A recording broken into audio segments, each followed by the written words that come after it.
I've travelled far across the land, almost 5 hours from the Tasty Classics workshop, because next to me here is a car I've been looking for a very, very long time. This is the first BMW on the channel, and I think it's, well, it's gorgeous. Underneath all of the muck, it's gorgeous. It's been parked here for 10 years, and with more projects than time, the owner has decided to sell it to me. For me, hopefully by the end of this video, to get it running and driving once again and back on the road where this thing belongs, where this German BRUISER belongs. So get yourself a cup of tea and a packet of biscuits, sit back, relax, and welcome to Tasty Classics.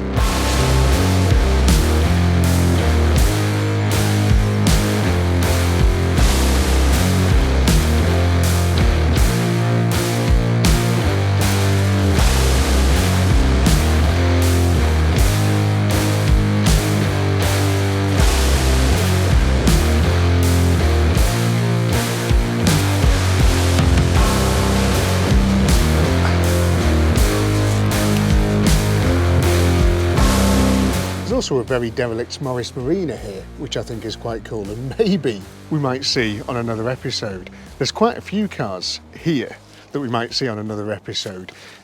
He's a bit like me, tends to hoard his cars, you know. So the story goes that this guy bought this car off a friend who was moving away, and he had plans to use it for a bit. He used it for sort of 6 months, waited for the MOT to run out. When the MOT ran out, instead of re-MOTing it, he just parked it up along with sort of everything else here, really.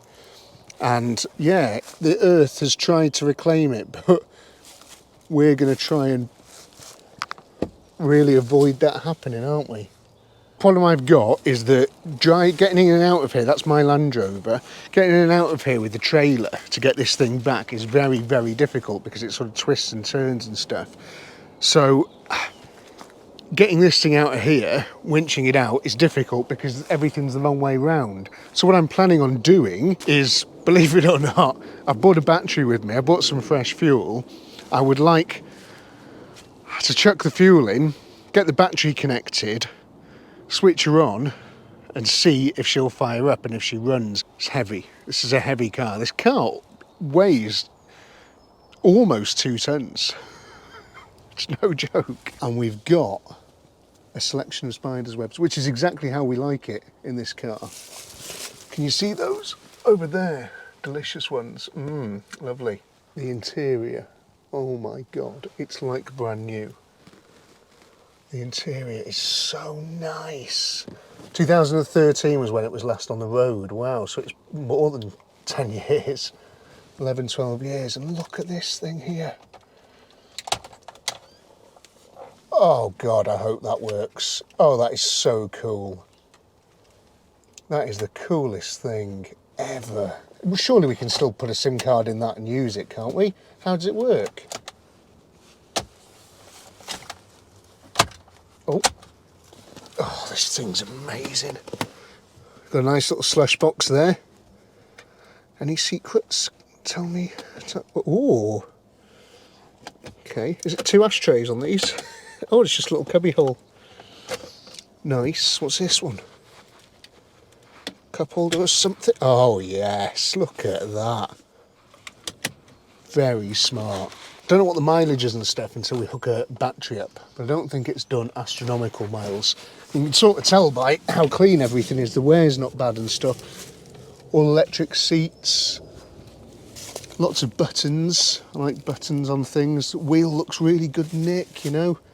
This car is from my favourite era of BMWs. I love them. Was it Tomorrow Never Dies, the James Bond film, where he was sat in the back with his little thing and he was flying around the car park? So cool. And when I saw that film, I was like, ugh, I need one of those cars in my life. Granted, this isn't the 750 like he was driving, but you know, it doesn't matter. I think it still equally looks as good. And the 2.8's got plenty of power. And this is the E38. And the E in E38 stands, I think, for Entwicklung. If you're from Germany, let me know if I pronounce that correctly. But Entwicklung is like the sort of generation of this. The E, I think Entwicklung in English is like development or evolution. So this is that sort of era, basically, of BMWs. And I think they're gorgeous. An E36 is something I'm very keen on getting for the channel, but I have wanted a 7 Series. And being as it's silver and it's very clean, don't know what it's going to be like underneath, of course, because it's been sat on grass, but I guess we're going to find out. 3 keys with the car. So do we have a bonnet release, and is it going to work? Right, nothing at all is happening when I pull it. Oh, it's already open. That kidney grille. We're supposed to do that on these, I think. Lever there, nice. Oh, I remember that. I've had a lot of BMWs. Never had one of these though. Wow! Would you look at that? I think I'm going to have to take this off because I don't want this falling off on the motorway.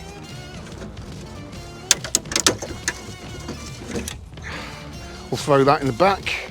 There is signs. Oh, positive. See that there? Aha! That is how you jumpstart one of these things. Yeah, the stuff's happened under there, hasn't it? Really has. You can see, I hope they've not had any of the wiring off. That's where all the injectors and stuff live under there, so that's going to be fun, isn't it? But this is a 2.8 litre straight 6 engine, and believe it or not, these things produce almost 200 brake horsepower.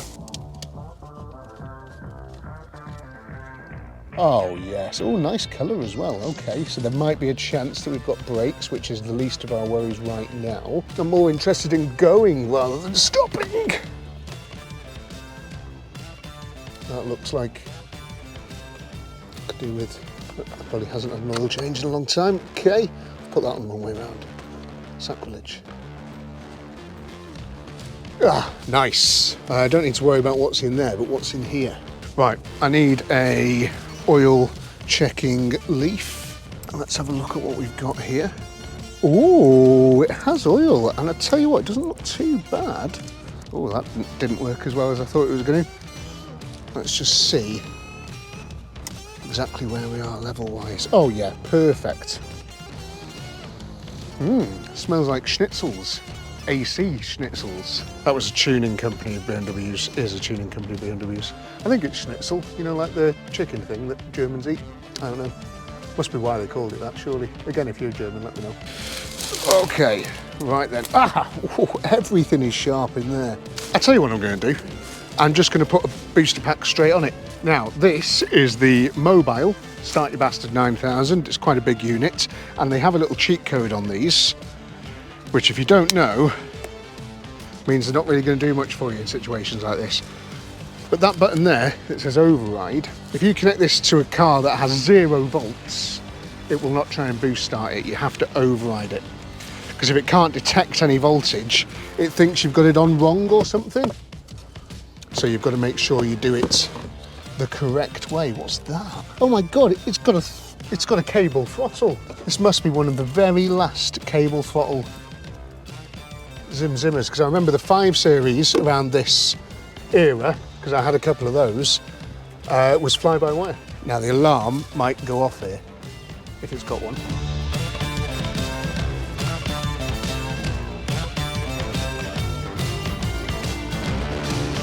Nothing seems to have happened. Now the big thing that might obviously stop us in our tracks with this car, oh my God, we've got lights. Hello, several interior lights. The thing that might stop us with this car is if the fuel pump's dead or something. Oh, that was the lock. And I think that was the unlock. Yes, that door's unlocked over there. That's why I did that. Oh wow, we have ignition lights. Nice. Okay, so we've done a humongous 207,000 miles. Wowee, can you see that there? That's a lot. You wouldn't expect that to have done 207,000 miles, would you? How do we do a stop? Okay, we are stopped. What's in there? Whoa! Oh, money. What is that? I don't know what that is. If you know what that is, let me know. I don't know what that is. It's showing that we have got a tiny little bit of fuel as well. But yeah, it's probably nasty. Will the engine turn over though? the engine will in fact turn over. It made a funny noise to start with though, but the engine will turn over. That's lovely, isn't it? Come on. Nice, okay. Try and avoid any of this going down there. Right, let me get the cans. Just in case anything happens, I'm just gonna try and maybe, oh yes. I'm just putting this window down because I don't like shutting doors on cars with the keys and stuff in them, and just in general when they're fresh like this, because it wouldn't take much for it to essentially crap itself and lock all the doors, and your keys might be in it and stuff. So always try and have a bit of access if you can. Do you reckon this thing's gonna go? BMWs, I mean, touch wood.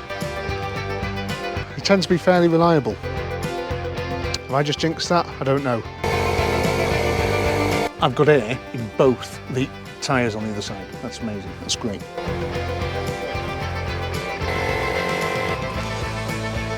$10 litres of fresh fuel.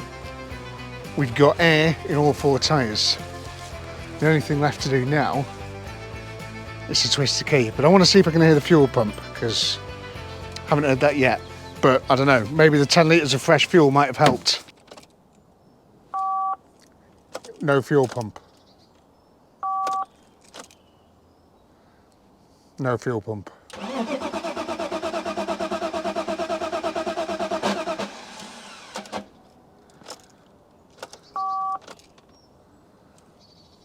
Yeah, fuel pump has left the chat.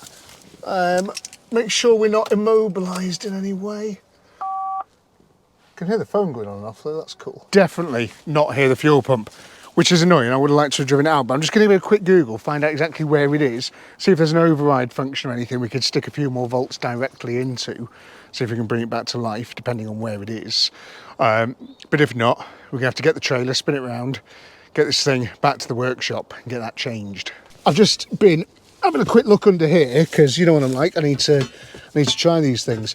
And I think it might have 2 fuel pumps. There's many wires going to this one, but you can see it is all old and crusty and stuff, but they're all there. I mean, it doesn't look like too much of a bad job to get it going, well, to change the fuel pumps. Realistically, I haven't got any fuel pumps here, and it's well late and I've got a 5-hour drive home. So I think the most sensible option now is, seeing as there's 2 of them and it's not as straightforward as all that, is to get this thing on the trailer, take it back to the workshop. Now, I can't get it out of park. You have to press the brake to get it out of park, and I can't. And I think the handbrake, I don't know if it's been left on either, I'm not sure, but might be off. But it says there should be a thing that you can push down and override with like the end of a key or something, but I can't see exactly where that is. So down here, there's a little lever there apparently. I had to take this off to go further. I couldn't see it without it off. And if I pull that up, it should come out of park apparently, or push it down or something. Whoops.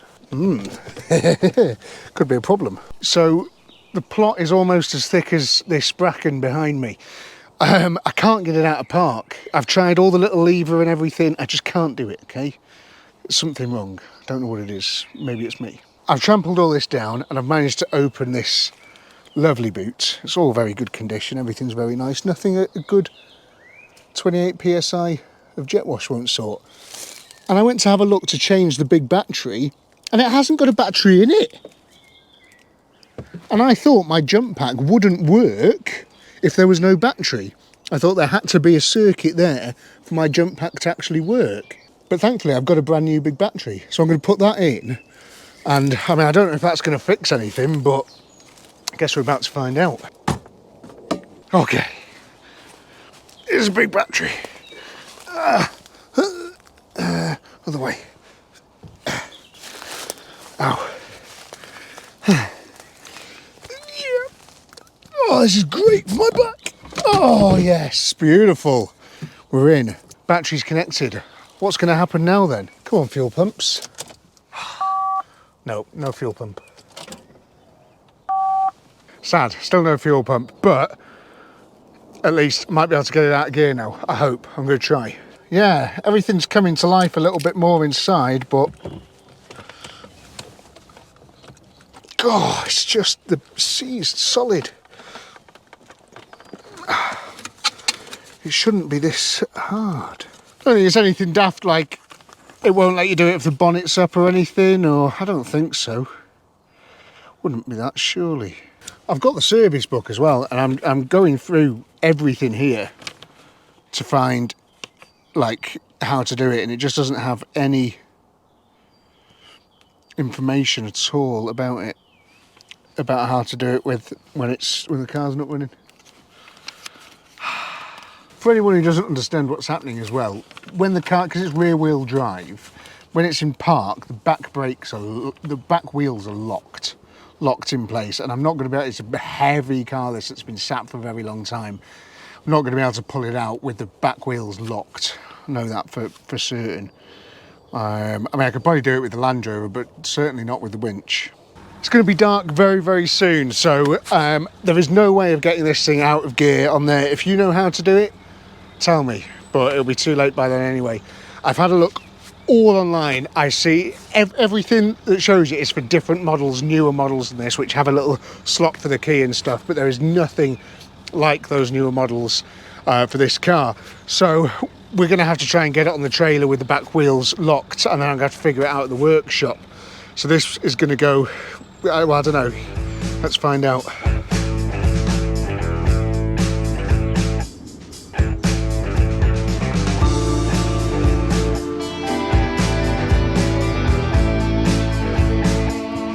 The old Discovery could do this sort of thing in a sleep, you know.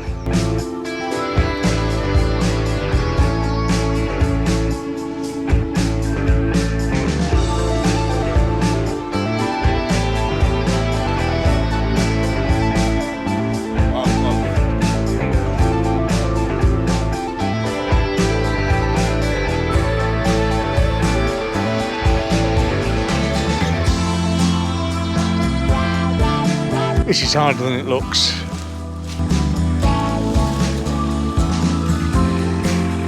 You can see where this is going. Winch isn't strong enough because the back wheels are locked, so we're going to put a tyre in there and just very gently give it a little push. Keep coming, keep coming. There you go.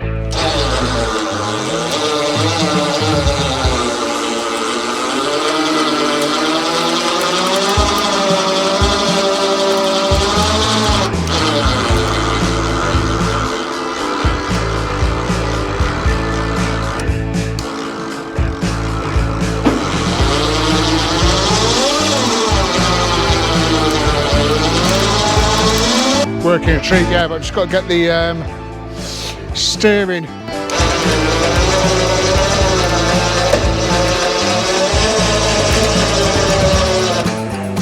Keep that lock on, the steering keeps coming off.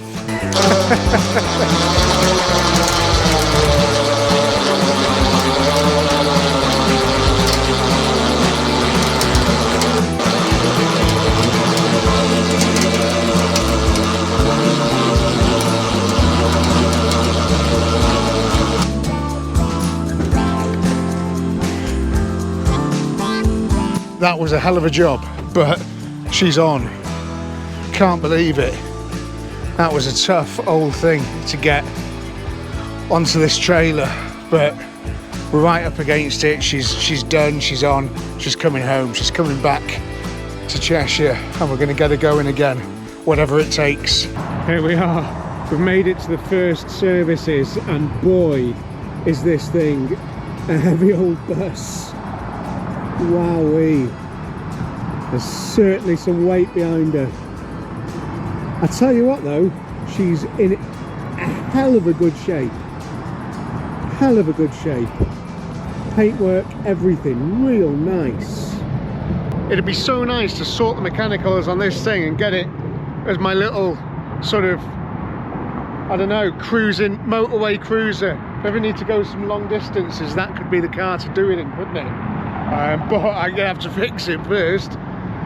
I've been thinking about on the way back, there's loads of places to start testing it wise, you know, get the multimeter out and just start going through stuff. The only annoying thing is that gearbox should have come out of park, so I'm just hoping if I can get it running that I can get it out of park, because I hope there's not a gearbox problem with it, because that's a big old job, but I really bloody like the look of this thing. It's a nice car. I'm telling you what, that's almost 2 ton.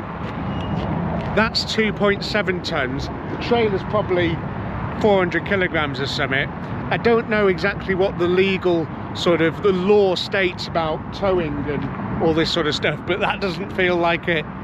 That feels like it's maybe a little bit outside the law. I don't know. I don't know, you tell me. But yeah, hell of a thing. Right, there's a large amount of food over there waiting for me, so I'm gonna go and eat it all. Just stopped to get myself a coffee. It is late. There you go, behave yourself. Got my little coffee, and it's getting on for midnight. Probably got another hour or so to go before I get home, because I've got to get to the workshop and drop the trailer off and stuff. I've had to do the trick with the rear lights with the battery on the Beamer, because I completely forgot my rear lights don't work on the trailer again. Had exactly the same problem with the XJS, didn't I? And I've just been looking at this now. I'm not sure, but is this the long wheelbase? It looks really long and really big. And I've got the feeling it might be the long wheelbase. I don't know. Okay, that door doesn't open. But yeah, I'm not sure. God, it's cool looking though, isn't it? Right, another couple of hours. Sunday tomorrow as well, so there's potential that I could come in and have a bit of a play with it. Don't know. Hello and welcome to day 2 on the Big 7 series. So we found ourselves in a predicament that for some reason I always find myself in.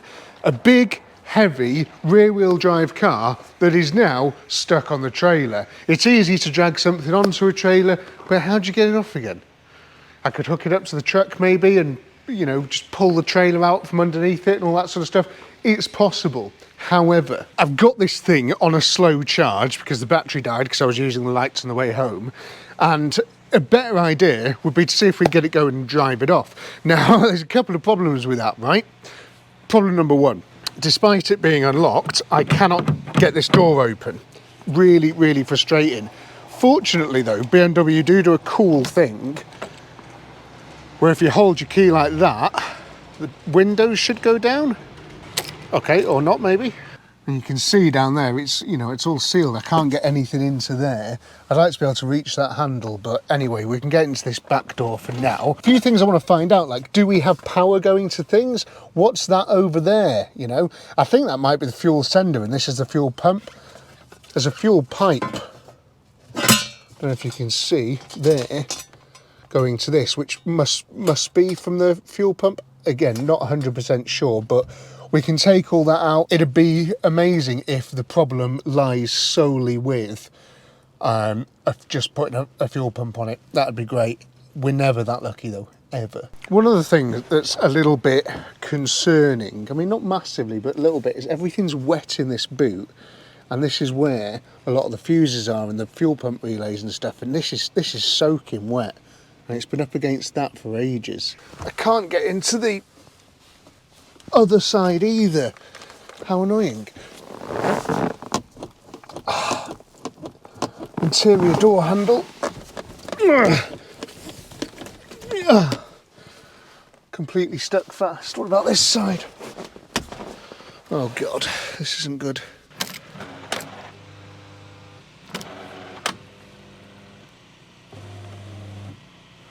Oh, this window's coming down ever so slightly. I'm worried to shut any doors now.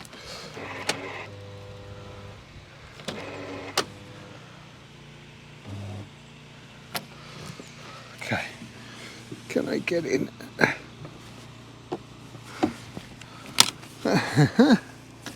Key in ignition. Ignition lights. Oh, window down. First bit of luck. But you can feel nothing is latching. Anyway, least of our worries at the moment. It's quite difficult to see, but I am making the effort to take each fuse out and test them individually. I think that yellow, orangey yellow one there, that one is for the fuel pump, but there's not many fuses in there, is there? I never like to just look at a fuse, especially with something like this, because you never know what's going to catch you out. So that fuse is fine. Oh, nice. Right, I've got 1, 2, 3, 4 pins and about 8 bolts. So I'm going to put some power into the car and I'm going to test these as I'm cycling it and see if we get anywhere. Have I got any clues with colours? Not really, no, but there's a big brown one there, so we'll go for that one first. Okay, so no voltages.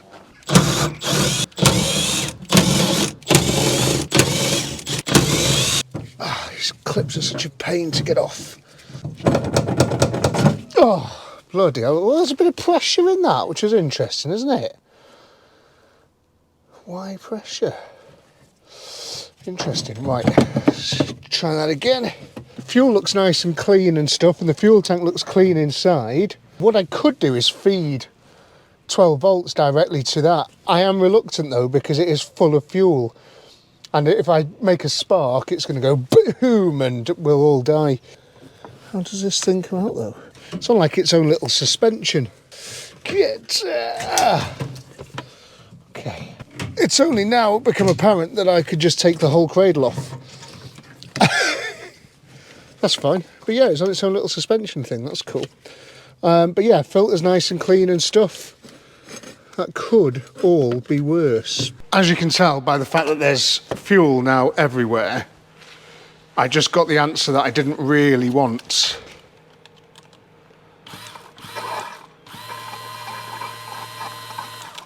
The fuel pump is fuel pumping. That is a little bit unfortunate because that would mean that there's something else wrong with it.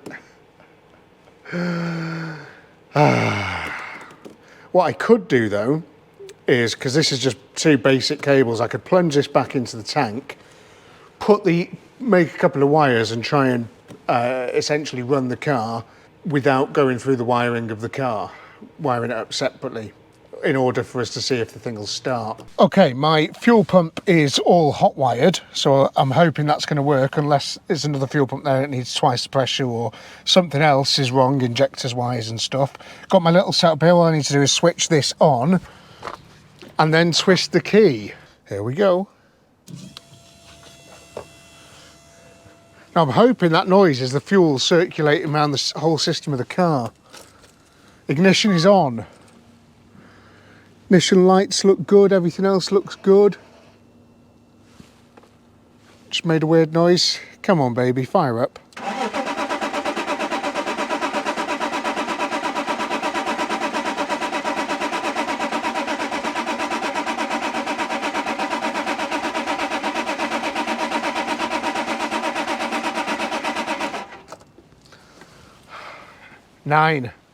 Nine Broomhild. It's definitely sounding like a no spark scenario. Making sure it's not an immobiliser type thing, but nothing showing up on the dash.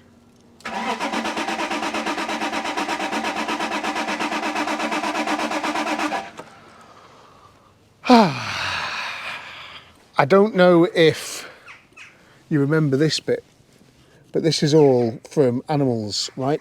And underneath there is all the injectors and all the injector wiring. So I want to take these covers off and have a little look in there and just see if anything's been chewed or damaged or anything like that we can try and sort. But there's a lot of wiring down there. I can also then potentially pull a spark plug and check that for a spark. It's funny, I've just been using my BMW screwdriver on a BMW for the first time on this channel. Which is fun, isn't it? I've only got an hour left of today as well, because I'm going to do my third to last motorcycle lesson before I get my license, which is super exciting. But I wish I could stay here and play with this all day instead, but I can't do it. Oh, okay. Definitely want to give this a hoover out, but there's nothing looks like it's been damaged. I mean, that's a hard, solid box, so nothing's chewed through that. Mind you, I've seen rats chew through concrete before. All the injector side of things looks fine, so let's pull this thing off, see if we can get to a plug and a lead, and check it for a spark. I mean, another thing is at this sort of mileage, we could be looking at a catastrophic failure of something in the engine, which, I mean, it's not really what I want. But you just don't know, do you? You just don't know at that. Whenever you're going blind with something like this, not knowing the sort of history behind it, you don't know what you're going to find. Got 12 volts going to the coil itself. Just take everything apart and hope you can remember how to put it back together. Okay, can you earth things to brake pipes?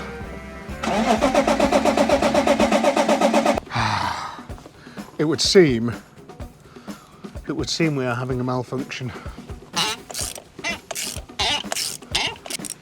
Spark plug looks quite healthy. Thankfully not like covered in oil and bits of metal and stuff, because that would give the game away a touch, wouldn't it? I needed that. Just killing 7 birds with 1 stone here. I've just done a quick spark test and we have no spark, right? But we do have 7,000 PSI of compression, which is amazing, because I was kind of hoping we wouldn't have to put an engine in this thing, but we still might.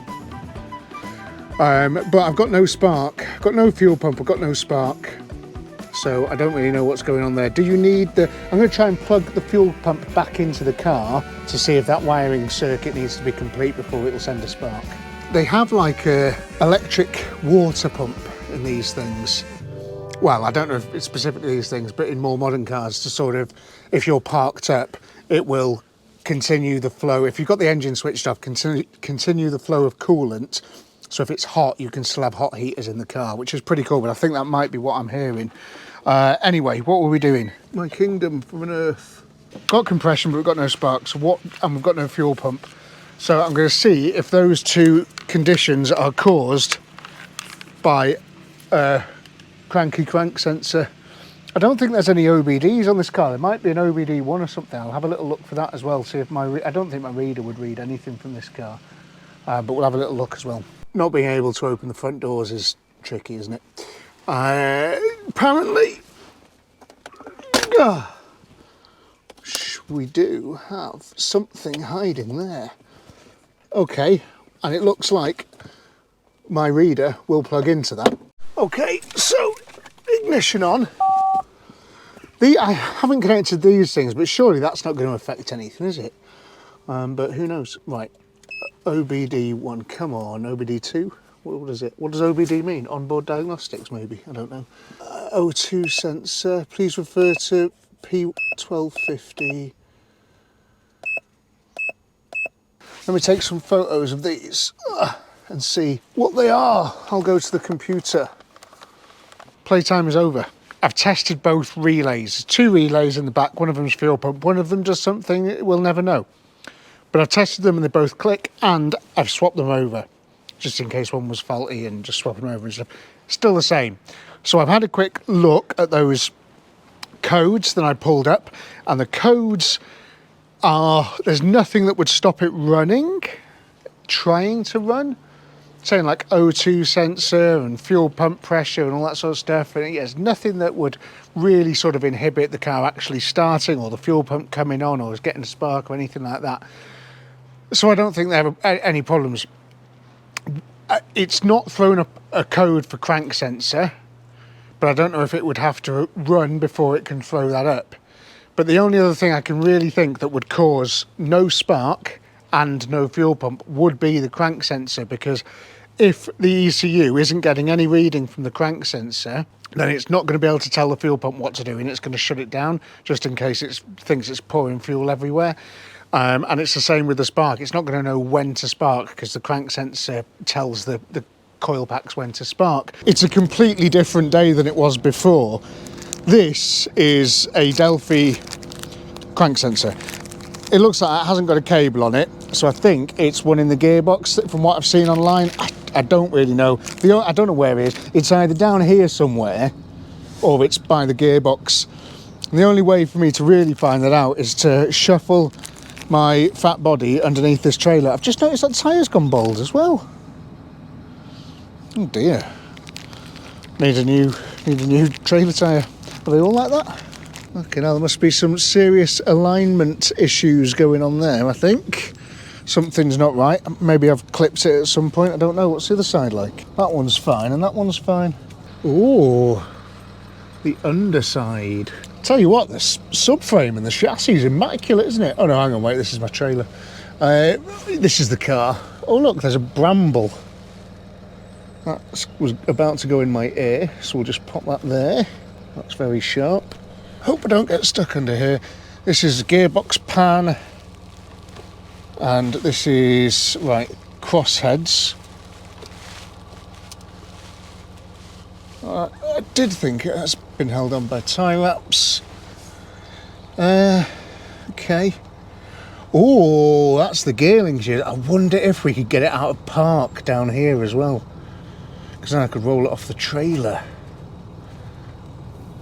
That's very interesting. If I disconnect the cable. Right, that's an option. Stuff in my eyes. I have discovered where it is and it's super hard to see. I think if you're lucky, if I zoom in, you can see the bolt that holds it in. I'm pretty sure that's it.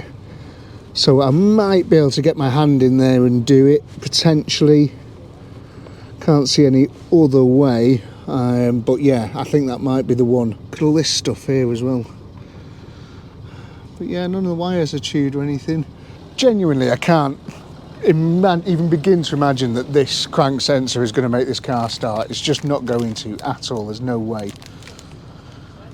We're never that lucky. One of those weird sort of luck things has just happened, and like, I think, you know, like a watched pot never boils. I don't know if that's right or not, but I just walked up to the car and completely forgot that this door didn't open, and it just opened.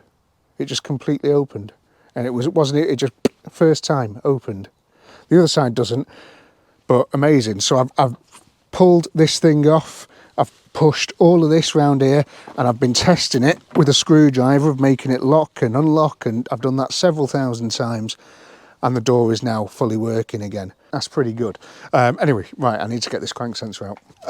Unfortunately, I'm not going to be able to get you sort of any closer to have a look at this really, because I can't even see the bloody thing myself. Oh, can I get in there? Is that the right size?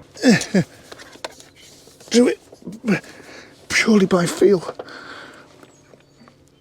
Okay. All right. Just go and make yourself a cup of tea or something. I'll have it done in a minute. Come on, I need you to come out. There's no rounding, nothing like that. What was that?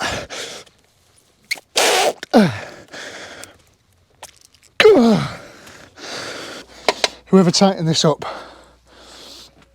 I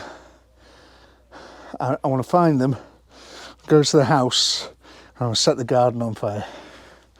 It's too tight. Shouldn't be this tight. You've never felt an Allen bolt as tight as this. It's gonna round.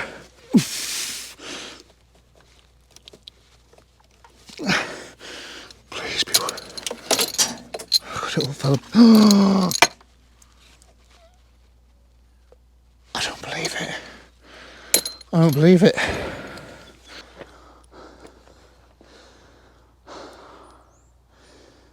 If you put this in this car originally with like blue Loctite or something, tell me your address, because I'm coming round with box matches and a can full of gas. I'm going to set your garden on fire because that's just snapped in the block. So, but it's handy that it's snapped and not rounded, because I can now take the other one out and put the other one in and then worry about it later, drilling it out and stuff. But at least it'll be in and we should be able to get a reading. Oh God, that's annoying. That is so annoying. Right, managed to unplug the plug, which is half the battle. I don't know why I'm wearing a hoodie either. It's absolutely roasting today. The annoying thing is I know this isn't going to work, because it's never the crank sensor. Everybody goes, oh, crank sensor, crank sensor. It never is. It's always something much more catastrophic. Oh, change the crank sensor. It's just the crank sensor. When you go online and you look at things like this, and you're like, what could it be? You're like, my windscreen washer fluid doesn't come out when I press the button. Crank sensor. My brake light on the passenger side isn't working. Crank sensor. It's never the crank sensor.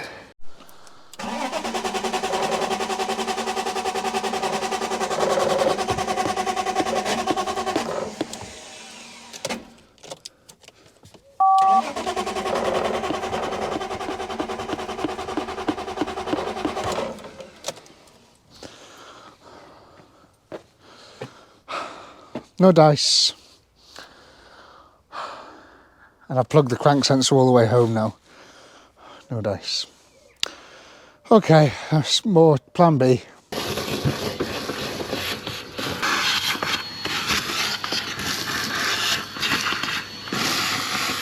It's not going particularly well, is it, this episode so far? It's very reminiscent of the Jaguar. So I'm trying to give the thing a bit of a clean, get a bit of crap out the engine bay, and I want to clean the rest of the body on the car with just a quick jet wash, not a proper clean, but just a quick jet wash, just so I can get visuals on things like earths and stuff a little bit better. So that's why I'm hoovering a lot of stuff out under here, and just to see if I do come across anything. Ideally, I'd like to take this off and sort of get underneath there. I mean, it's just the injectors. It shouldn't really be causing our issues, but it'd be nice to have a look. Alex from the Vans did come over with his better equipment than I've got, and we plugged it in and we had 23 fault codes on this car.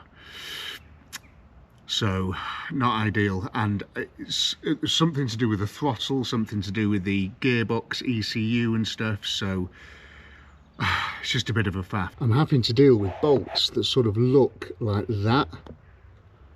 I don't know if you can see that. There's a lot of stuff that's sort of very, very crusty. These are probably all right, but yeah, these things here are not great. That is just going to turn to dust the second I go near it. I'm going to have to drill that crank sensor bolt out today and get into that right down there. I've got to get a drill in there.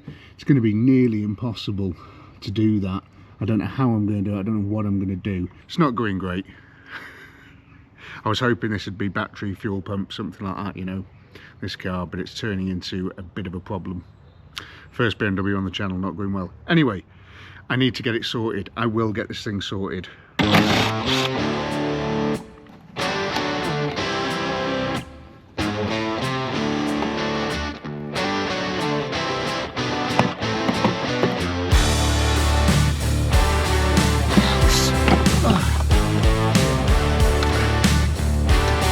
This is not easy. There's no room for anything.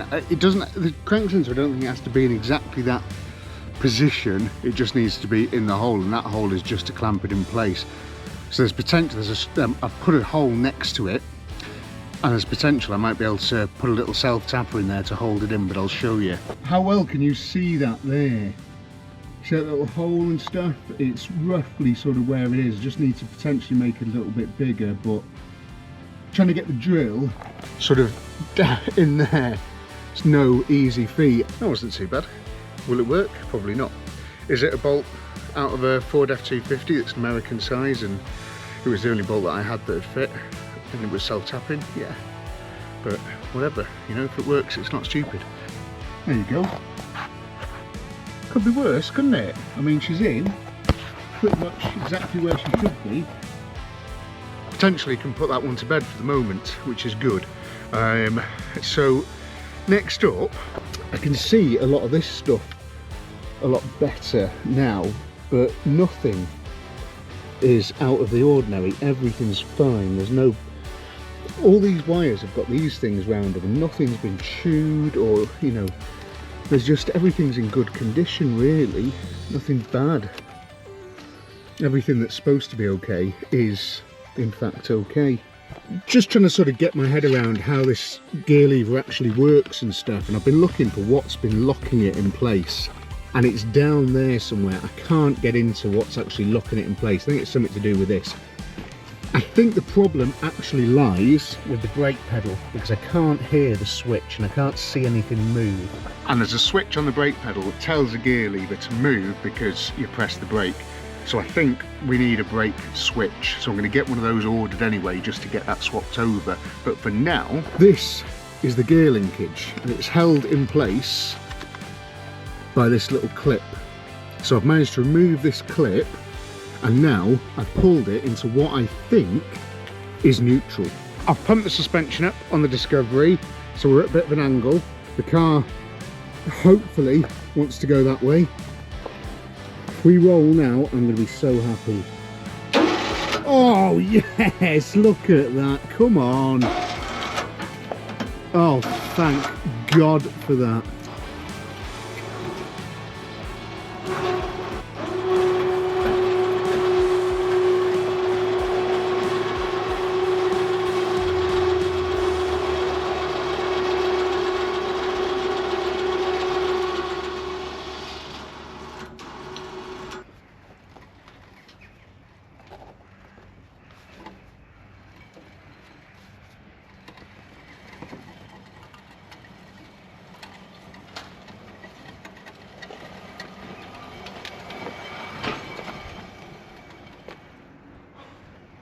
Stay. She's a roller. That's halfway towards driving, I'm led to believe. And I'm telling you now, I don't know if, you know, you're the same. I want to get this thing on the road. I want to drive this thing round. It's such a cool looking car. Ah, come on, we can sort this. This is a part of the video where I'm disheartened. I've had a little boost, but if I can't fix something myself, you know, it's a shame, you know, you haven't got a carburetor, you just pour a bit of fuel down it. Very complicated piece of machinery, but we will get it, we'll sort it. It's not a problem. It's belief, self-belief. Rob, who you recognise from the channel, is going to come down. Now Rob has this car. This is a BMW Z4 that we use occasionally as a little camera car thing. It's very, very good, it's fast, it's a cool car. He needed to do stuff to that car, so he downloaded the BMW sort of big software package when he was, like, I think he was flashing ABS ECUs or something like that. And he says he has all the data for this car. So he's going to come down with his laptop and we're going to try and have a bit of a look into it in a bit more depth. In this spray bottle, I have a mixture of snow foam and Rhino 105, which is like an acid, because this thing is covered in grime. So I'm going to cover it in this first, just to sort of break some stuff up, and then we're going to jet wash it all off.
She looks clean from your house, but it's barely scratched. I've been pressure washing this for an hour and it has barely scratched the surface, I'm telling you.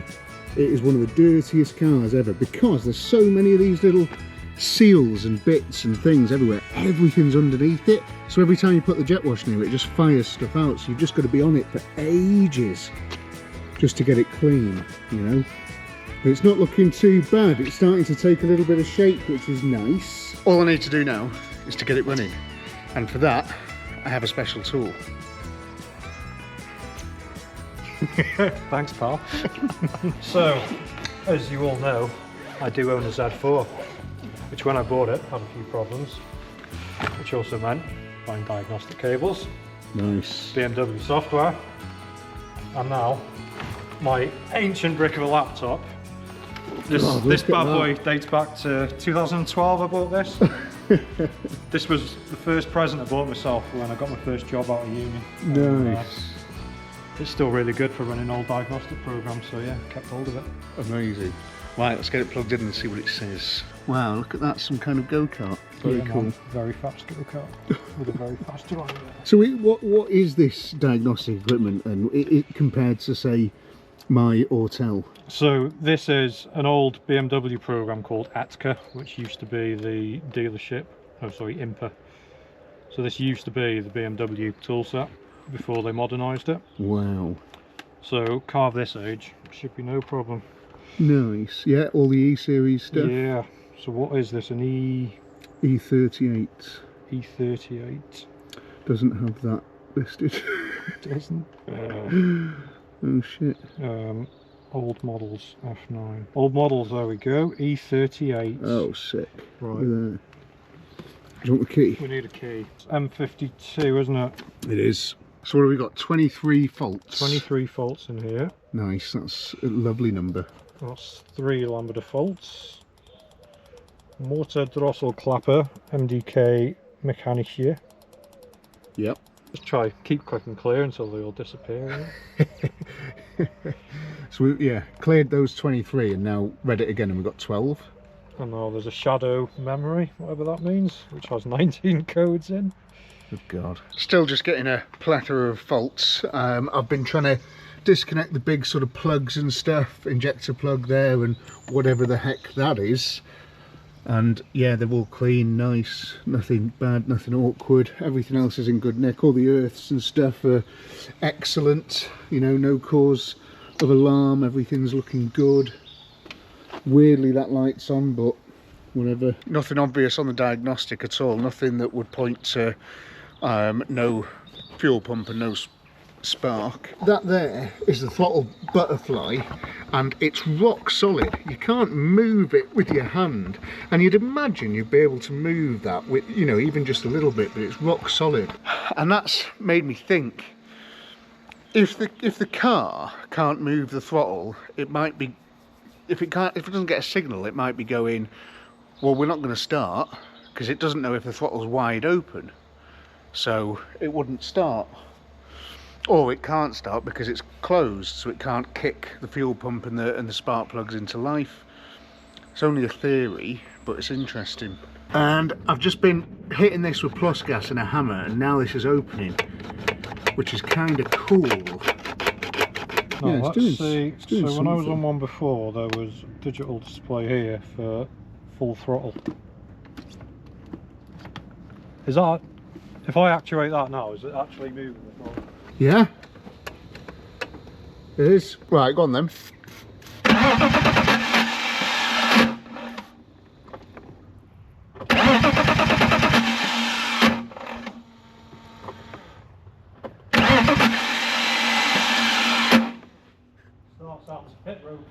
Does.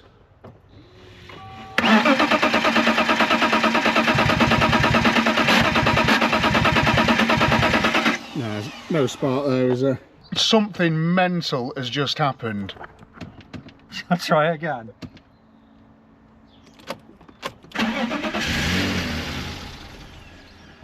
What the hell? What the hell? Come on. What are you touching? What are you touching there? Just holding that button in there and pushing that across. Doesn't want to run. Whoa, whoa, whoa, whoa, we were. There's still no fuel pump. You're running off that brake cleaner I put in. Go on, do it again. Put the ignition on again. Let me see if I can feel the fuel pump. Yes, we've got fuel pump. That's good. We've got fuel pump. Oh my God, she's running. We've got all the airflow sensor and stuff up, haven't we? We've got everything off. Everything's off. Oh my God. Oh my God.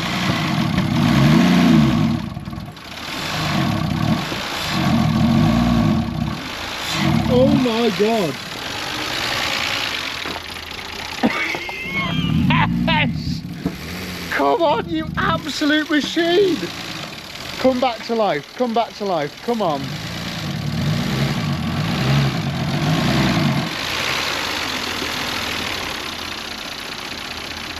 Oh my good God. What do you think that was? I don't know if it's a switch in here, you know, or something. That is totally bizarre. Look at her idling. I still can't select the gear. Still can't get it out of park when she's running. Oh my God. I'm wondering if it's something to do with that, you know. Well, if we can't get it out and she's running, maybe. Battery light's on as well. It's probably because the battery's flat as anything. Well, it might not be charging.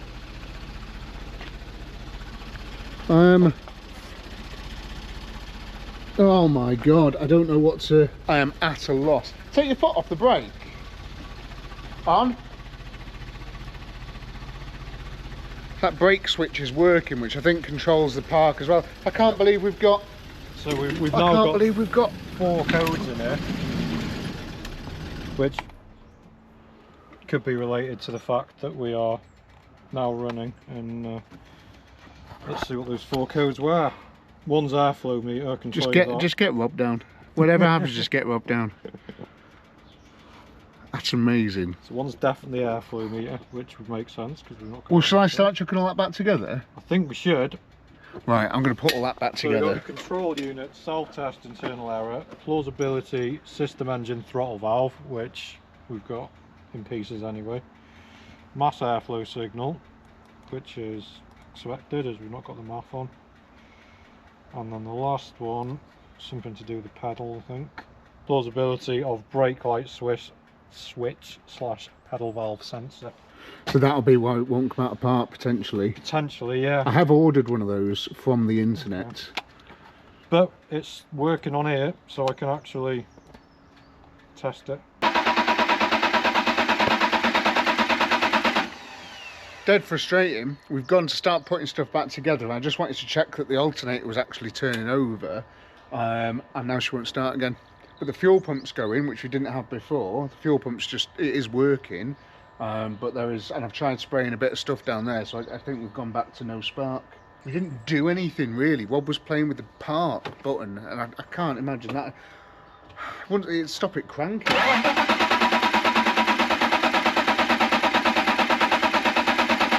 Shall I continue to put this stuff back together or what? Yeah, I think so, because I've got no codes in here now. Right, okay. I've just gone to put this back in the car, and look at the state of this. Wowee. We've got a little nest there.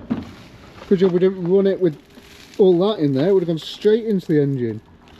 Oh my God. Wowee. Need to empty that out. Yeah, still can't get it to run though. Things are slowly coming back to life though. What's that? Things are slowly coming back to life. Oh, you got... So there's a little... okay. So when I push the look, brakes I can see that, yeah, I can see the input brake light switch. So that's good. But actually the brake switch should unlock that gear stick. I know. So there's a little sensor down here. Yeah. It is moving when I push the brakes. and it wasn't doing that earlier. That's what I thought we'd locked it on. Yeah, I can hear it. Yeah. See the little pin moving down there. Do you want me to... You see it?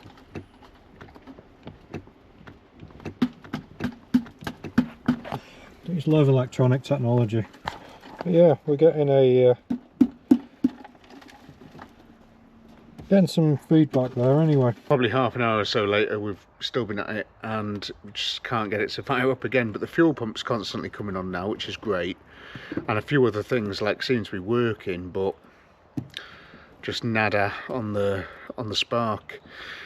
Annoyingly, weirdly as well, like look, a few things don't work. No indicators, no headlights, nothing like that, you know, no flash. Bit strange, Now but we're getting comms again. I wonder if we can get in some more modules. What's that? So when I first got on it, I couldn't get into a lot of the body modules and stuff. Right, okay. Try it again. So we've got all these here. I'm just trying to see if we can just try the... Oh, hello. Not accepted. But no, not in. So we've been trying to sort of get this gear stick to move, because when the car started we were messing about with this. Now obviously I've disconnected the cable from the gearbox there now, so that's not doing anything. And that button would never push in properly and do that right. That would never go all the way in. And we found out that that had snapped. So I need a new one of those because that's snapped. But even with messing about with this, nothing's happening, is it?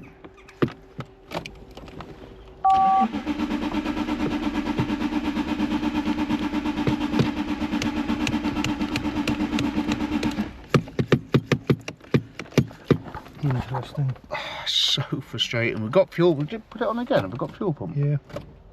Yeah, fuel pump's there. No spark. And we're testing stuff like the crank sensor on the laptop, and you can see the engine spinning over with the crank sensor, but problems. As you can tell by the colour of the sky, it is night time. We've been at it for hours just doing bits and bobs and stuff and checking every fuse in the world and going over things over and over again, but no dice. It's a proper weird one. I'm flabbergasted how it fired up, and then it's just like, no, don't want to play anymore. And it's strange. I've got no lights, got no hazards, got no indicators, got nothing. It's very, very strange. And I think it's going to be something a bit more like, I don't know, ECU related. I think there's a couple of rumours online that there's some control modules that could be faulty causing that, but yeah. So this is the good thing about modern cars. Not. Another day has gone and I am here with you. It's another day on the Sexy 7. I've been in to where the ECU and stuff is, right? Because I had a little idea. Been speaking to a couple of people, Alex over at the Bands, and me and Rob were talking last night, and the only thing that we can really do left, because we know everything works, it fired up and it went, and we know all that stuff, so a lot of the wiring and stuff we can rule out because we have heard it running. But there is module or ECU related issues, and in there you would find two ECUs, an engine one and a gearbox one, that all these cables connect to, all these terrifying looking cables. So I've checked all the wiring and stuff for these, everything looks fine, nothing's out of place, it all looks okay. But I took the ECUs out and I took them into the office to give them a little bit of a clean and warm them up, essentially, just to dry them out if they needed to be dried out. So they've been sat next to this radiator here for a little while. I'm hoping you can see there, try and get some light in the right places.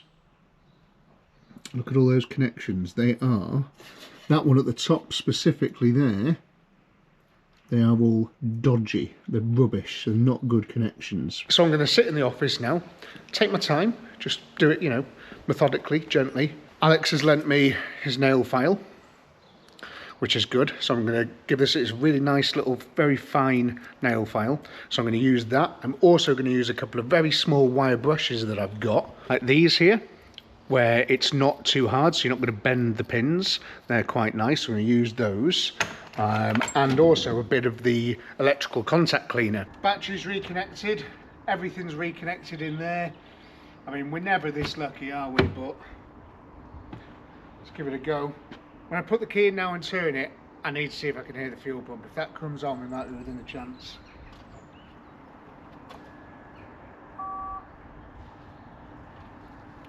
No fuel pump. Oh, I'm so annoyed. I'm so annoyed. I really wanted that to work. Nothing. Absolutely nothing. Oh, I'm going to get my code reader just to see if anything else has come up. Just have a little look. But yeah, lights are still doing the same thing as they were. Oh, okay. Trying to start an old abandoned car is very much like making love to a beautiful woman. You've got to look around for a bit, and then hopefully you'll find the spot which turns it on. And I think I may have found it, but I don't know. I don't know, because after this there has got to be nothing else it could be. So let me show you. After the ECUs went back in, I had a bit more of a look around this box, which I can't fully open the lid on because rusted bolts, one's stuck in the corner there. This little machine was tucked right down in there, okay? Right down in there with all that stuff. And it was just a little bit sort of hidden. And what this is there's fuses there, look. Yeah? Dead cool. And I've tested all these fuses and they're absolutely fine, which is a nightmare, which is really, really annoying. But underneath this, where you couldn't see, was 2 relays, and these relays were plugged in. And you can tell by the orangeness on that one of them was not particularly great. And if you're thinking, well, why didn't I check there first? Well, why? It's difficult. It's very, very tricky. There's a lot of stuff in this car. You've got a big fuse box down there on the passenger footwell. You've got one under the, been through them all. There's also these relays here, which one of those apparently is for the fuel pump. So when I'm going through all that sort of stuff, I'm thinking, right, well, that's fuel pump relay and all that sort of stuff. But the relays in the engine bay are kind of also for the fuel pump. One's an engine and one's gearbox, apparently. That's what I've sort of learnt as I've been looking round. And it just takes time to hunt down and find these things. You know, it's not a 2-minute process if you're like me, who, you know, let's be fair, I'm not a trained mechanic. I never have been. I've just sort of learnt stuff as I go, and I'm used to things like Fiat Pandas and Ford F-250s where I just pour a bit of petrol in and it tends to bark off. These things are a lot more complicated, and a lot of garages and stuff have big auto data books and, you know, computer systems that would tell you where all of this electrical equipment would be. I haven't got any of that, so I'm using just pure, and of course Google. And the maddest thing, you'd imagine there'd be loads of stuff on this car on Google, wouldn't you? Because it's a very popular car, but there's hardly anything with these sorts of faults on the internet about a BMW 7 Series. And the problem is, it's a crossover one between the sort of facelift and not, or the, you know, if you want to call it a facelift. And the information that was out there that I've spent hours and hours and hours reading and researching, and so's Rob, and we've been talking to each other and looking through things going, do you reckon it's this, do you reckon it's that? Most of the stuff doesn't match that car, and my car doesn't match theirs, and theirs might not match another car, and all that sort of stuff. Everything's everywhere, like the stuff under the bonnet. In some of those cars, that's a big fuse box, you know? And then in the back, you've got ECUs. There's things everywhere. It's very, very difficult to paint down, but I'm hoping that we have. So anyway, this is the gearbox relay that was in there. And yeah, it's pretty cool. It's got some markings on it. Not sure what those markings mean, but it looks all right. This one, however, was the one with all that crap all over it. And you see it's a bit orange, so I opened it up. And can you see that? Crazy that, isn't it? That's what that looked like. And now that is supposed to control the engine. And guess what? That's the bit of our car what doesn't work. All the lights and stuff don't work either. And when we were talking about modules and stuff the other day, there's a module in the passenger side footwell, which should be a lighting control module, and that might be faulty separately, and you have to have that coded into the car. But Rob says he may be able to do that with his laptop. Anyway, I went to BMW yesterday, and for I think 38 quid for the two, I got two brand new relays. And this one is the one we need, brand spanking new. Praying to God that this is a fix now, praying to God, because if it isn't, then there's just nowhere else to go. Like, pray to God that these are the fix. And as well, what the guy was saying about this car and that he drove it and all this sort of stuff, I mean, we don't know, do we? And the potential could be that this was the reason this car came off the road, because I never really asked him that or sort of got into that, but that could be the reason this car was parked up, was because, well, quite simply, it didn't start, didn't run. And wouldn't it be mad if it was just because of a £20 relay and about 20 hours labour? Okay, battery connected. Come on, baby, come on. I need you.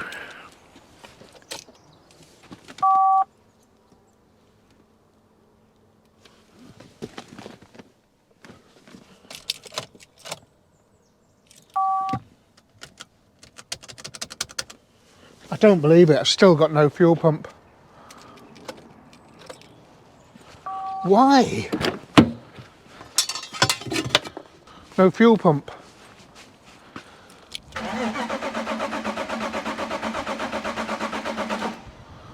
Unbelievable, come on, give me a break. Why? Is something not connected properly?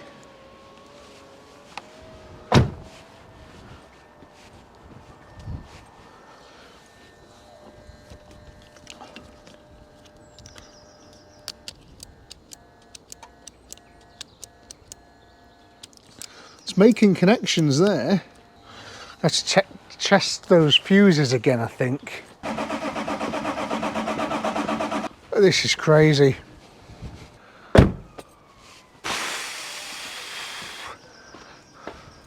I was almost certain that was going to work because that was the engine relay. My only other thoughts now are that that relay burning out has cooked something inside the ECU potentially. Oh, right, back to the drawing board. I've just had my head down there in that hole and I found a pop fuse for the fuel pump, and now the fuel pump is working. However, my car is still no start. A few interesting things happen though. That light goes out now, which it didn't used to. See it go out there? And when I plugged my code reader in then, it showed 0 codes. But still, no want to go.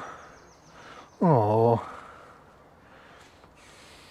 Is this going to be another of many red herrings? Probably yes. I've pulled all of the fuses out of this fuse holder and you can see it's just in really bad condition, and a lot of these fuses are very badly corroded. I mean, look at that one there, but you can see where it is making contact and none of them are blown.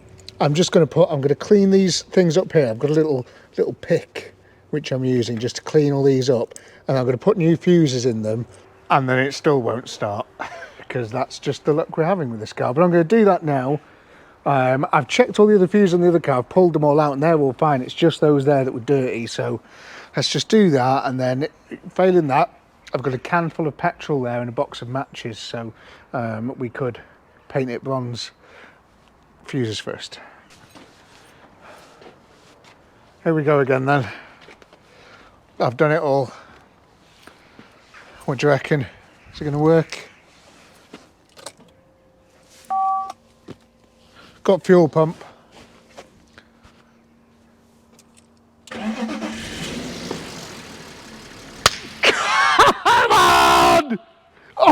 yes, you beauty. Come on. Fire up. Come on. Come on.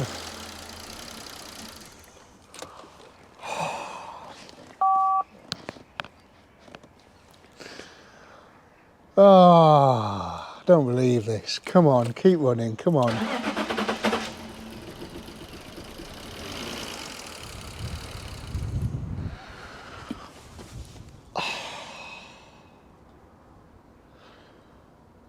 Oh, hearing that start. Oh man, come on, there was nothing else. If that hadn't fixed it, there was nothing else.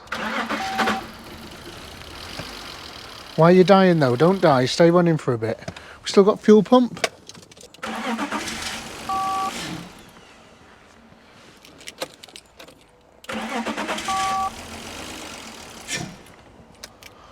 Doesn't want to rev up at all. What's going on? Oh, I don't even care though. I mean, that is running. That saves so much hassle.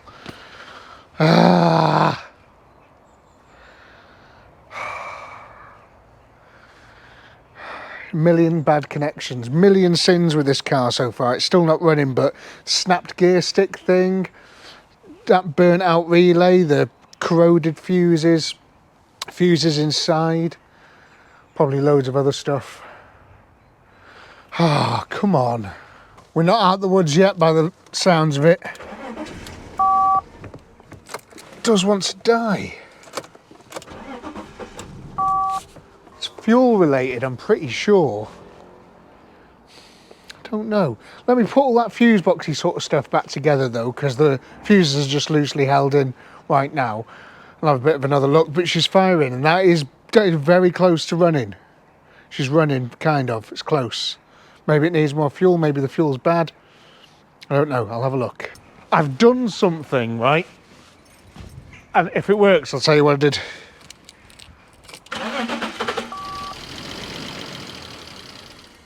Ah! Why? I thought I'd found an air leak. This is your MAF sensor here, and it measures the airflow going into the engine. Now, I've unplugged it, and it will now rev up. It didn't before. Come on, baby, let's go to the south of France.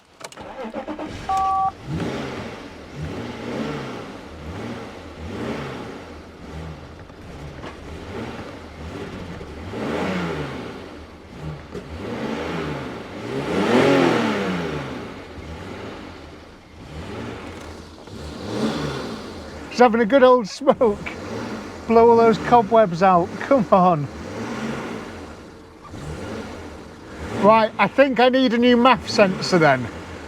This is what this is leading me towards, but can I get it to idle if I just hold the throttle?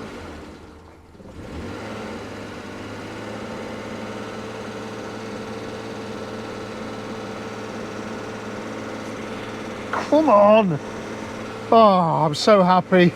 So happy. My alternator light's on though, my battery light's on. Will it idle?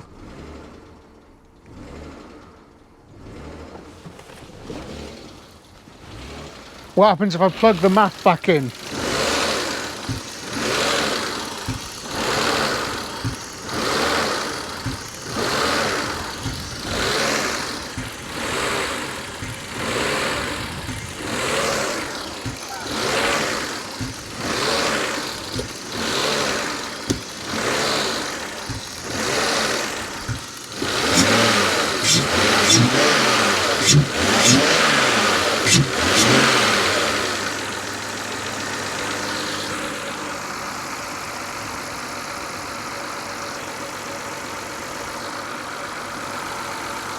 No way.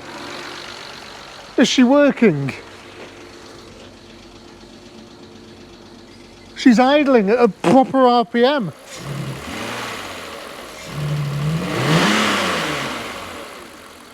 And she'll sort of rev up.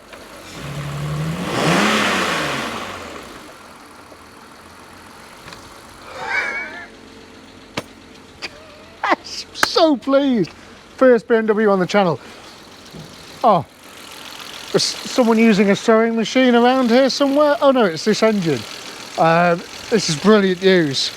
I bloody love BMWs. I always have done. They've always been incredibly reliable, always. And this one, bless its heart, has just been sat for so long, everything corroding away, loads of problems. And there she is. Oh, this is so cool. Story does not end here though. I need to see if this thing moves. I need to put some water in it. I need to order loads of parts for it. Still got a long way to go.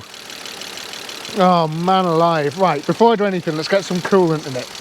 If you're wondering why I'm using a filter to pour this coolant in, this is because it's old coolant out of my Porsche. But BMW and Porsche mates, aren't they? So, should work. Both Germans. Worth mentioning as well for regular viewers of this YouTube channel that if you're wondering why you haven't seen the Panda yet and you've seen this one, it's simply because I'm waiting for some more stuff for the Panda. Just a couple more bits need to come, mainly the sunroof metal bit from Dickie. It's not had a chance yet, and I've still got to do the other one and stuff, so I've been waiting for a few bits, and I wanted to play with this one first. Can you blame me? Right, come on then, you gorgeous old bus. Does this door open yet? Nope. That's going to be a problem. That's an MOT failure. Right, so foot on the brake. I can feel a brake pedal. Power steering. Oh, the silkiest, smoothest power steering. Oh my God, it's wonderful. Right, I can get rid of this code reader. Temperature, dual zone, climate control. So let's just set both of those to 27.5, and let's have a bit of gas. Do we have hot heaters? It would appear we do. Oh, nice. Oh my God, yes, come on, wonderful hot heaters. Smooth engine. Annoyingly, I've got no stereo and none of the lights work at all. I've got no lights, which I think is that lighting control module, so that's another problem. Oh.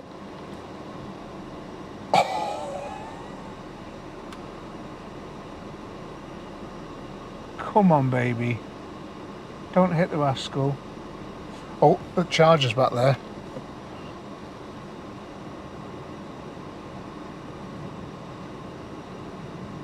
Goodbye, everybody.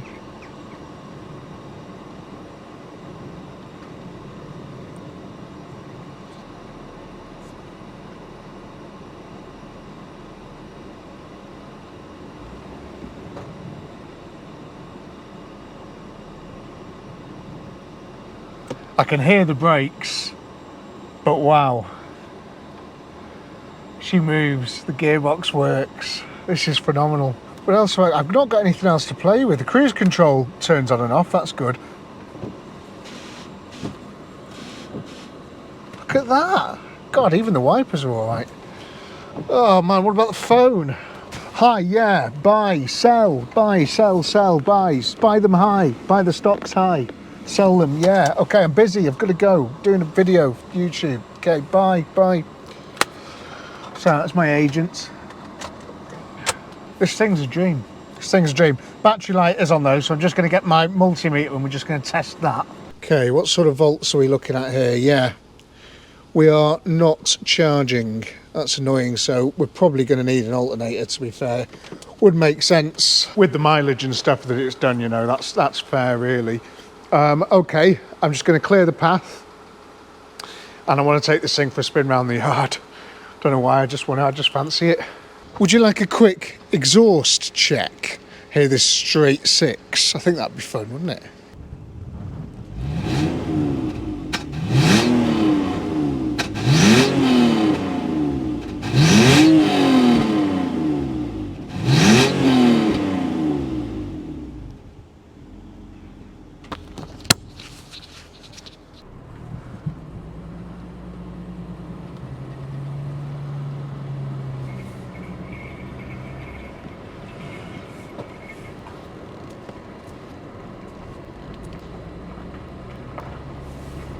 Here we go.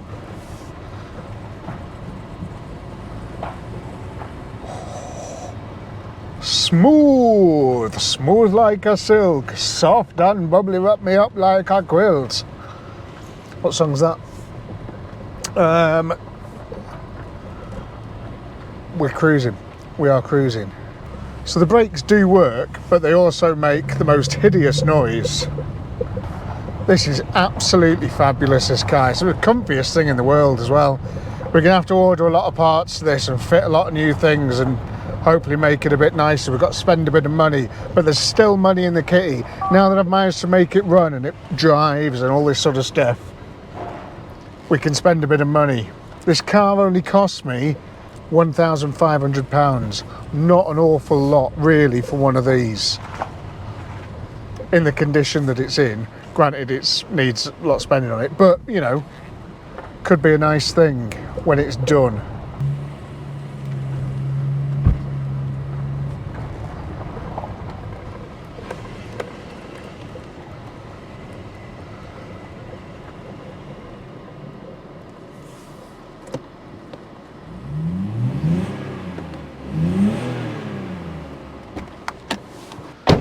What a machine, incredible.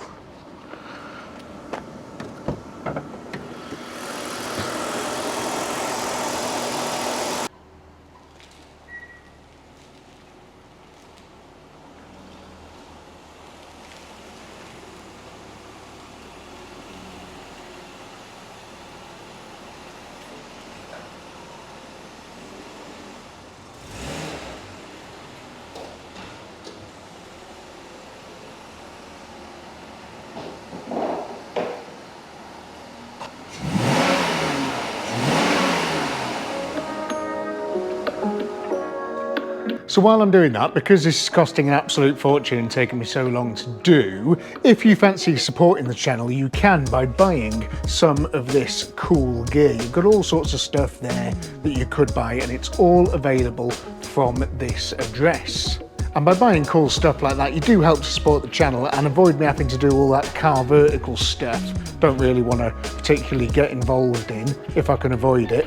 And just, yeah, sort of help me get these old cars back on the road, you know.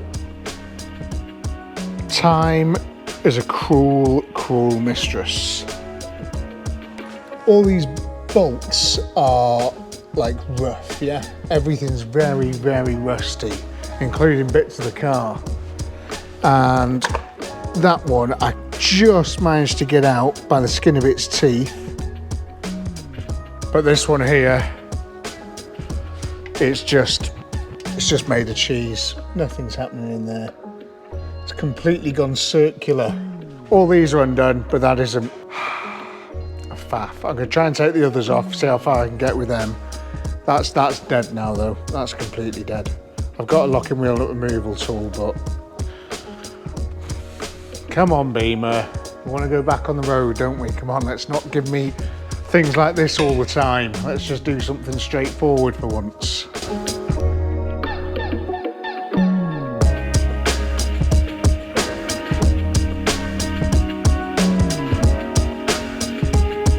I've had to stop doing the locking wheel nuts thing because my arm was about to fall off. So let's change the scenery and have a look underneath. Now, apart from bits of plant life growing in places, there we go, fixed. It's all there, but it's looking like it would really benefit from a sort of big patio setting pressure wash. Do you know what I mean? Really get rid of all this crap. Oh, it's got billies. Just, yeah, try and tidy things up a touch. I mean, pipes wise, looks kind of okay, but I think if I got it outside on some jack stands and gave it a good pressure wash, you see how this here, it's, you know, could be worse, that, couldn't it? You know, you get rid of all that, just flakes off, and then you're left with a fairly nice shiny sort of stuff underneath it. Give it one of those and then a bit of a wax oil, because like up in there is quite nice. It's starting to blow out a bit there, and maybe on the rear jacking points potentially, but I'm not an MOT tester, so we'll have to rely on Rob's expertise for that. Rob from A51, not Z4 Rob. But yeah, a few things, a bit crusty. Everything's cool though, you know, it just wants, all the wheels are spinning freely. So yeah, it just wants a bit of love. However,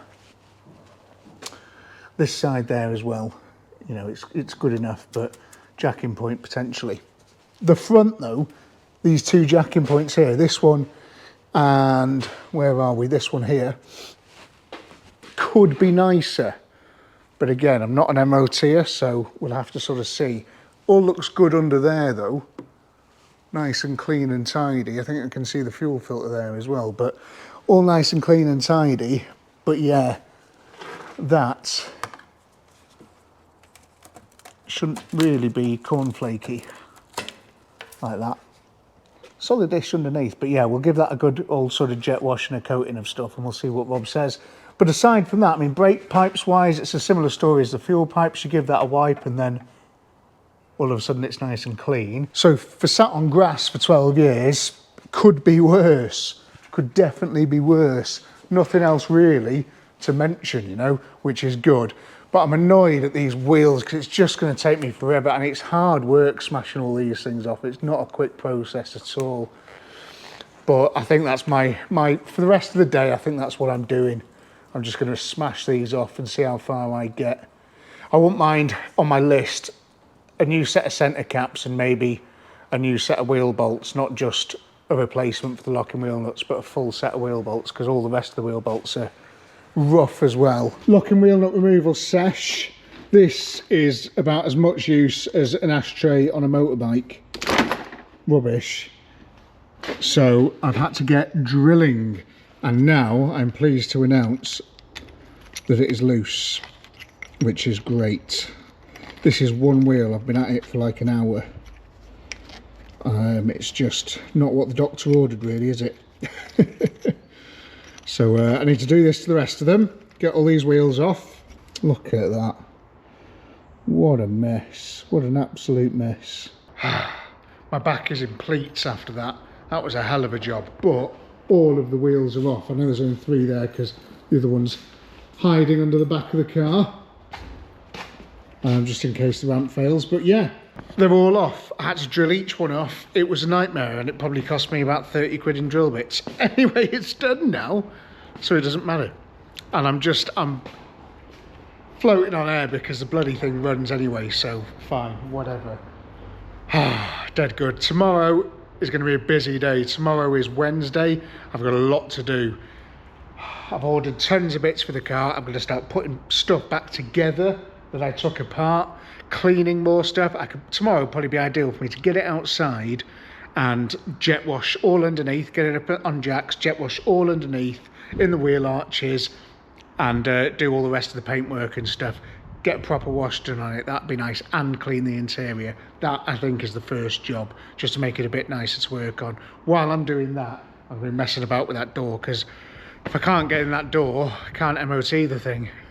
So I'll be playing with that tomorrow as well. But yeah, busy day ahead on the Big 7. Just quickly, probably worth mentioning how massive this thing is. Look at that. That's how much space I got there. It's like a tiny amount of space just to walk down here.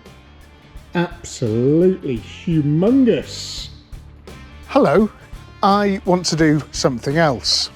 I've spent like so much of today on one job, which I'll show you in a second. But the majority of this morning, I got the car up on jacks, give everything a good proper patio setting jet wash, just to make my life a little bit easier underneath, so we can get in there with a bit of wax oil and stuff and just tidy things up, make it all look a little bit nicer. But hopefully when it goes down for its MOT. I've also started to put a few things back together, and Joe has given the interior a bit of a wipe down and a bit of a hoover up for me, which is very, very good.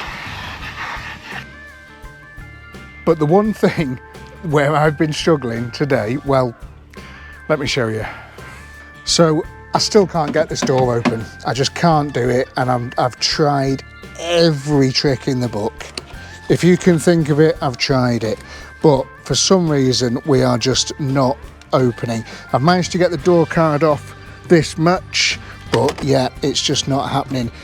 I can't get enough access into there to get to the latch properly.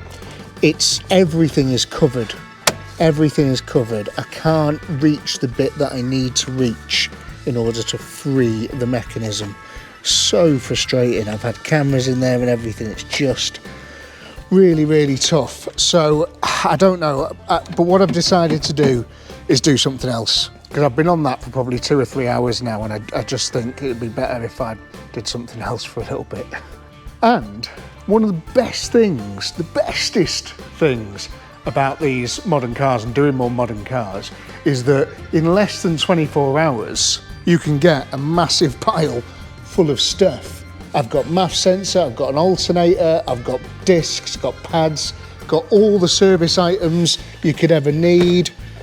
Loads of really, really cool stuff. So I just want to get fitting some things, and I want to start with the alternator. And I'm led to believe on these M52 engines, this isn't too bad of a job. So the alternator is there.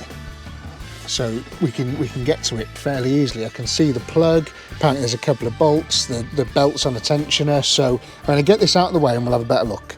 So there's a bolt behind this thing. I've lost it now, but yeah, behind that cap, there's this bolt here, which also does this tensioner, which is dead smart, isn't it? So it's sort of 2 birds with 1 stone, because that bolt there holds the alternator on, and there's another one underneath, and then there's a couple of clips and stuff at the back as well.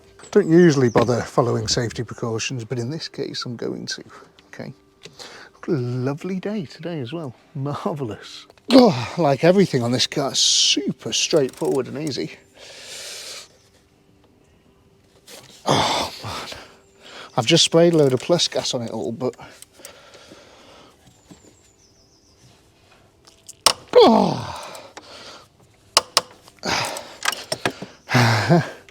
easy. It's a bit of a theme with this car of bolts being sort of like rock hard to get on and off, and doors and everything else. Nice to be working on something modern for a change, though, to be perfectly honest, because it's like things are easier when it's 16 mils and 13 mils and 10 mils and that. It's just a bit more straightforward than working on something like the Panhard, which is, they just make it up. They're the bolts of their own sizes, like 15/28. I don't know, metric, I honestly don't know. What it means for me is that I have to buy twice as many tools, which is unfortunate, isn't it? Aha! Not so easy with the, that's fine. Not so easy with the fan cowling, but I'm too lazy to take it off, so what are we going to do, you know? Right, that's one bolt out. This is going incredibly well, and the belt is loose. I probably should have took this opportunity to put a new belt on it as well, but oh well, maybe next time. I hope this is the right bolt. Watch the gearbox fall out now. I'm going to take this out. Oh, that's weird. It's got like its own cooling. Probably been sucking water up, and that's why it's failed. Pipes everywhere.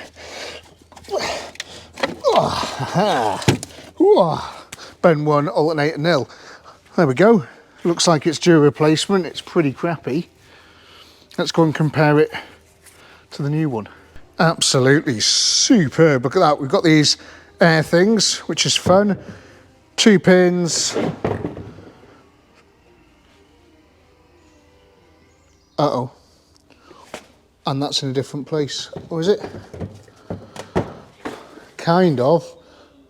That is slightly different. One's 2 pins, one's 3 pins. Oh no, why? What about the bolts?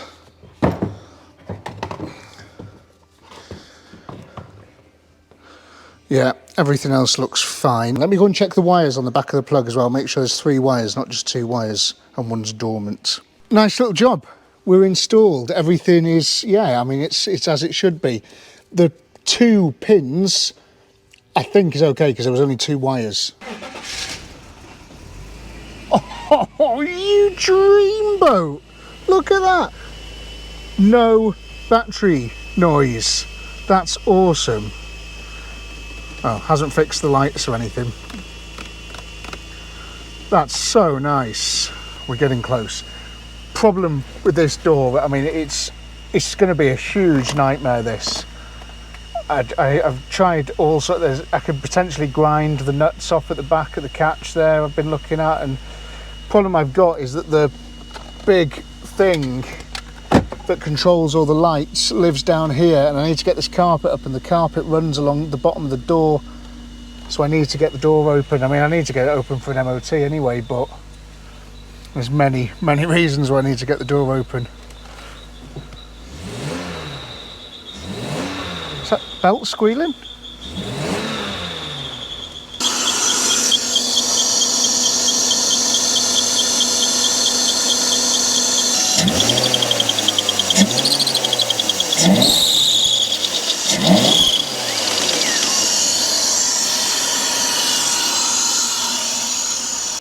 Oh dear.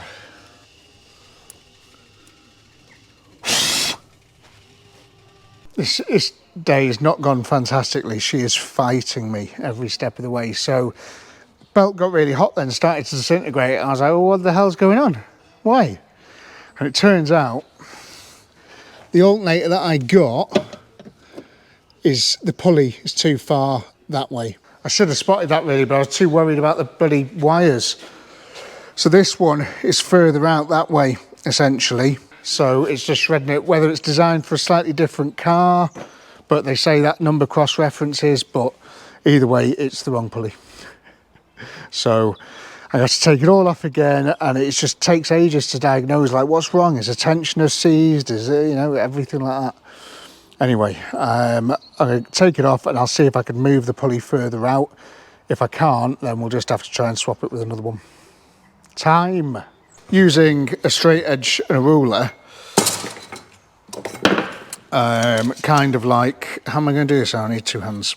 Okay, hope the zoom is good enough, but straight edge, we're looking at from there to there. Oh, come on, miserable bloody thing.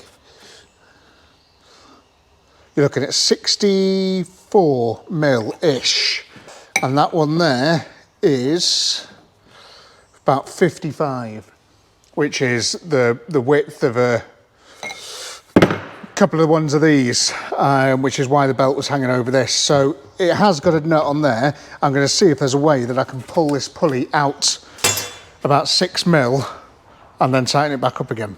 With an incredible stroke of luck, I've managed to get this old pulley off of the old alternator. It actually undid, which is pretty incredible. And you can see it's, well, it's shorter. So what I'm going to try and do is, let's see, yeah, there's not enough thread on that to do that. I was going to, if I bring this out, it's going to be held on by hardly anything. Frustrating, because what I was thinking of doing is just putting a couple of washers on it to hold it at the back. It's just, you don't want to be doing this when it's work first time. So I need to modify things. Get it out of the box, bolt it onto the car. Anyway, pain. So I've spoken to Smiths, and hopefully they're going to send me another one for tomorrow. Until then, I will continue fighting this door. What a great day. How are you? How's your day going? How's this video going? Not great. It's just getting on for 7 o'clock.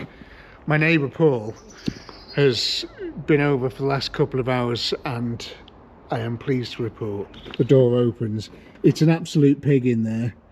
There's all sorts of stuff going on. I don't even want to get into it, to be honest. Like, I'm sure it's all going to go back together fine. I didn't damage anything apart from the door's got a ding in it, but I'm hoping that's just going to pop out from outside, from inside. But door card managed to save. Nothing, everything, it should look fine when it goes back together, but that was horrendous. This car is fighting me. I've had the locking wheel nuts, had to drill all those out. I've had this door, this alternator, getting it running, it's fighting me, but I'm not giving up. Good morning. It's quite early. I've been in, just trying to get the ding out of this door. I've done as best as I can. The metal on this car is not thin, poppable metal. It's very, very hard, thick, you know, BMW German metal. So it's not as easy as just sort of popping it out. I've just found But it looks okay for now, and I'm going to need to get a PDR guy out at some point for the Beetle, so I might get him to have a go at this as well. Anyway, I'm just happy that the door's open. That's massive, massive relief. It's been a huge face ache getting this door open. It really, really has. My hands are completely battered. I've got bruises and cuts and scrapes all over me from this door. So I'm glad it's done. And today, I just want to get everything put back together, put everything all back together in the car as much as I can, make it as complete as I can and looking as nice as I can. And once I've done all of this, I'd like to get it in the workshop, get it up in the air and try and fit as many of those new parts as I can.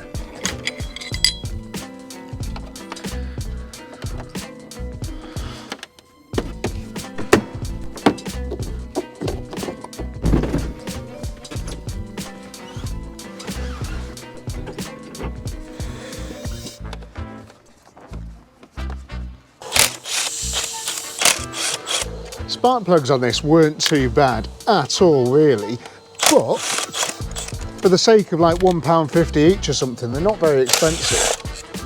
I might as well give them a quick change, you know, give it all the chances it can to pass things like MOT emissions tests and stuff, you know.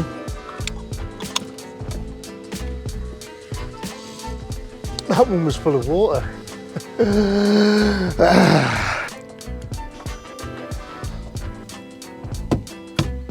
These are our spark plugs, well 5 of them anyway.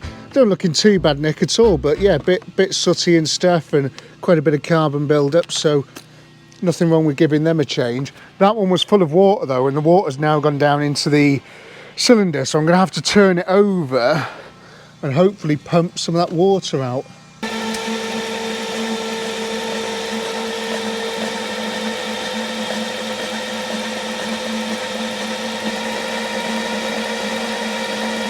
I hope I'm just sort of thinking of the worst, but there was a fair bit of water coming out of that cylinder, and there's two things that could be happening here.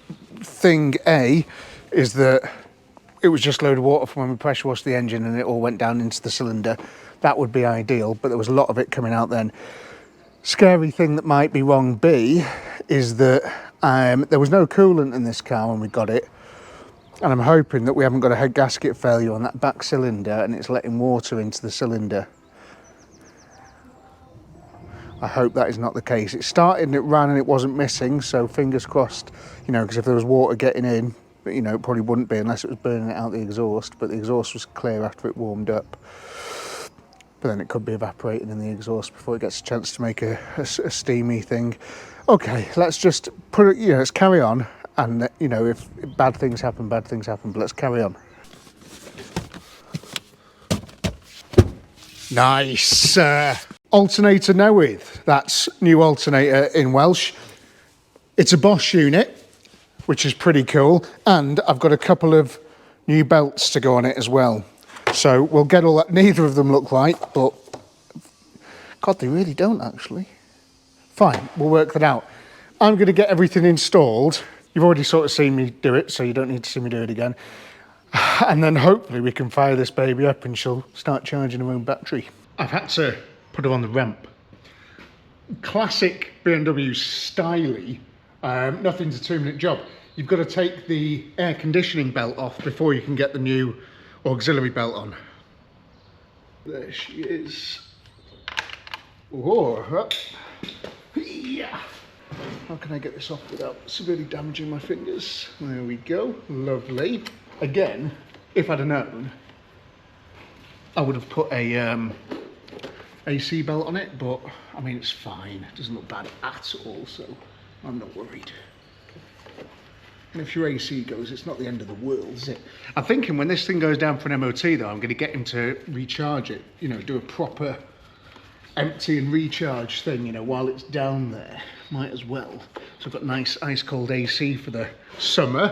So you can see now, I can route all these belts.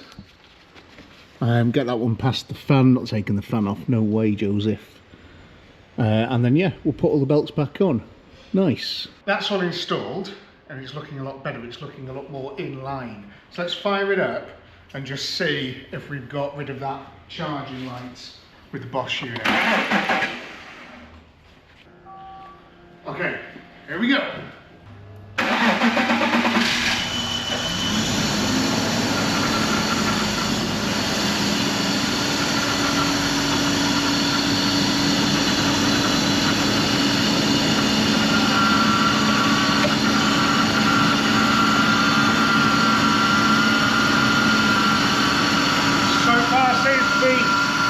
Working.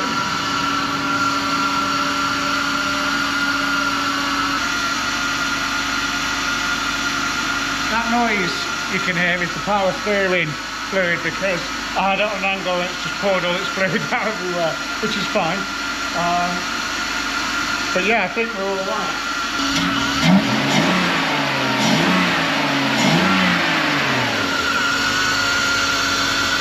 Seems to be good, seems to be okay.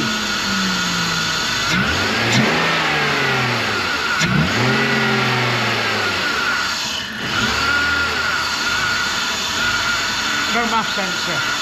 Right, I'm going to get the AC belt put on, build all this stuff up with a brand new mass sensor, and we'll start her up again. Just while I'm under here, might as well get this oil changed, but all the belts are all nice back on. I've even gone to the effort of putting those plastic caps back on the tensioners. Just looking out for the next guy, which will probably be me, because I can't see myself selling this car if it behaves itself, which I'm sure it's going to. I've just had a little bit of a look at that jacking point there, and like a lot of BMWs, it has gone. Ooh, brown. So I will need to weld that for the MOT, but that's fine. Could be worse, you know. Pretty nice, nothing of concern, you know, just pretty brown in colour, but it's old, isn't it? But yeah, nothing to really write home about. Get this changed and the oil changed before I fire her up and let her run for a bit, just to make sure no belts fly off or anything, you know. There's only a couple more jobs now to do. What was that?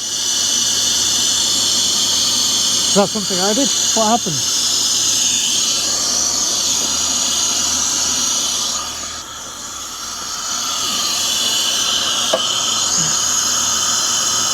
What was that again? Noises. Brand spanking new unit from Delphi Technologies. Little arrow on it there saying that's the way the suction happens. So we'll plumb that into that loosely for the moment.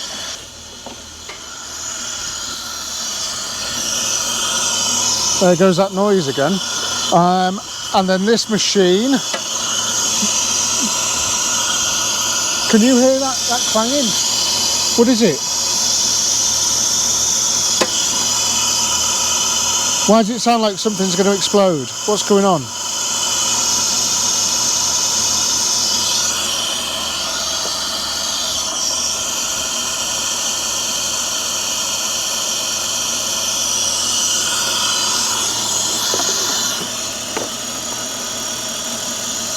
Should be fine. Stop me.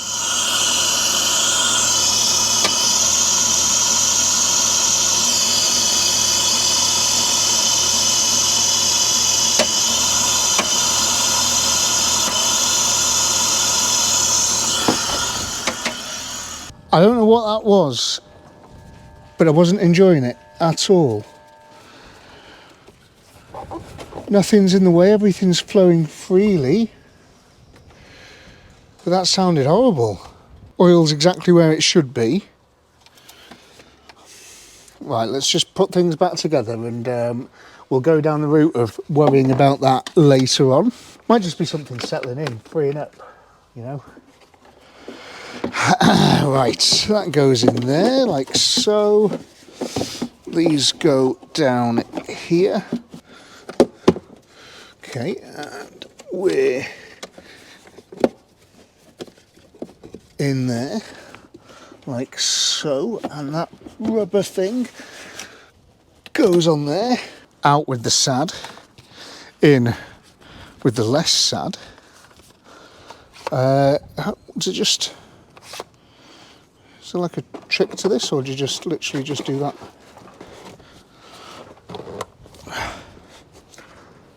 That's pretty good. That was pretty straightforward, wasn't it? Right. Okay, I've done all the fluids. All the fluids are good. Power steering, coolant, all that sort of stuff.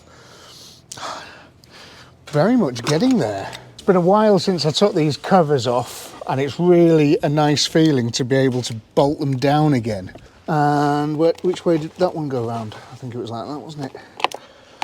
It goes under there first. Oh, posh. Oh, a couple of little bolts. That one looks like it went there. Oh, this is cool. Oh yes, come on. The enjoyment. They're a different colour though, aren't they? Should probably have cleaned them, but look how nice and complete that is now. Superb. I can shut the bonnet. I think we're done. Yes, yes. This is a tasty classic. Ooh. Nice. Doesn't smell too bad in this car, but it could always smell better. And to do that, plugging my merch here, if you haven't already guessed, is by installing one of these beautiful Tasty Classics air fresheners, available from the address that you can see on the screen now. And there's also a link in the description. You have to tie it yourself though, and for that I can only apologise. Beautiful. Just centre it up a little bit. There you go. Look at that. Amazing. And also, this is new. We've just had these. I've got two new things to show you, which is pretty fun, isn't it? So I've got here a Tasty Classics rubber keyring. Smart, yeah? And I'm going to affix that to the big key, the big central locking key. And that's the one that can stay with me, look. Nice, yeah. These are only like $2.99, so you could go and buy one of those as well.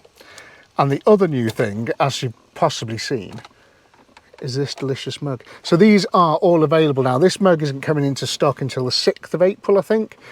So it might, if you order it now, it might be a couple of weeks before you get it. But you probably should order it now because there's not loads of them arriving and they might sell out, but really nice. It says motoring, and that's what starter motors are for. Unless you've got an automatic and then you can't drive it in with the start motor. Right then, should we see if she fires up? Battery might be dead though.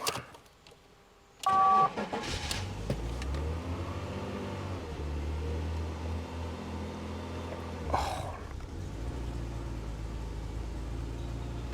The battery is not dead. And I think that's just her getting used to the new MAF sensor.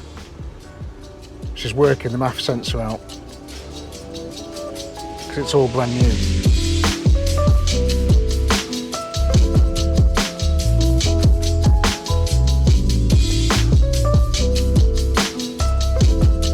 So almost 2 weeks ago, this N-Twicklung 38 looked a lot different than it does now.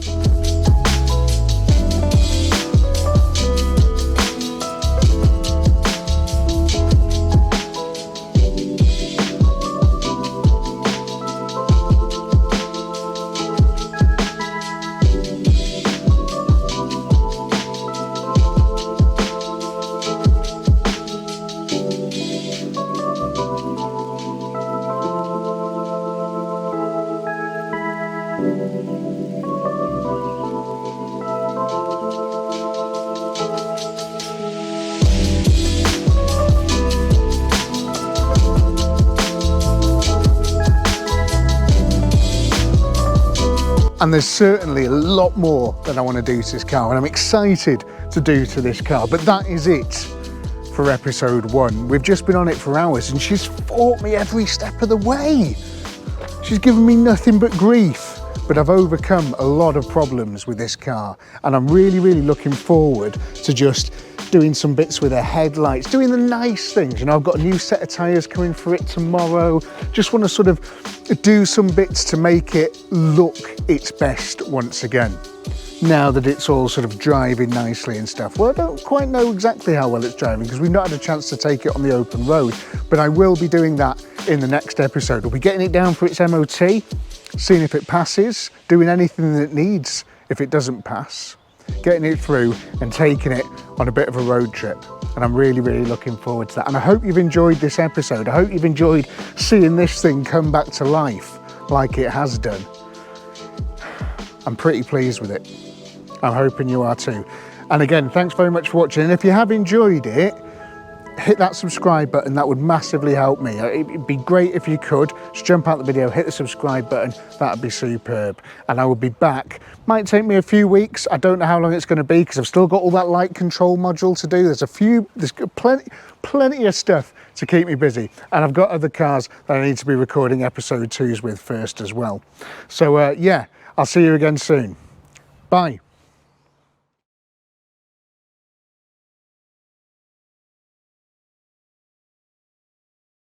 Oh my God, what are you going to do with the rest of your night? It just, well, it could be so boring, couldn't it? But well, I've got a solution for you. Me and my friend WYNNE, who is an ex-RAF pilot, so he did search and rescue in helicopters and he did fast jets, which is very, very interesting. We sit in a pub and we just tend to talk rubbish, and sometimes I've been told it can be quite funny.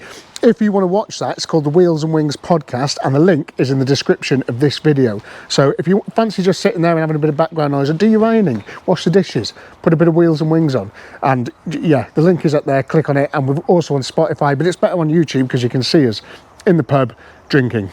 We've just got ourselves drinks. I've got a cider because it's good to start with a cider just to get your sugars right up.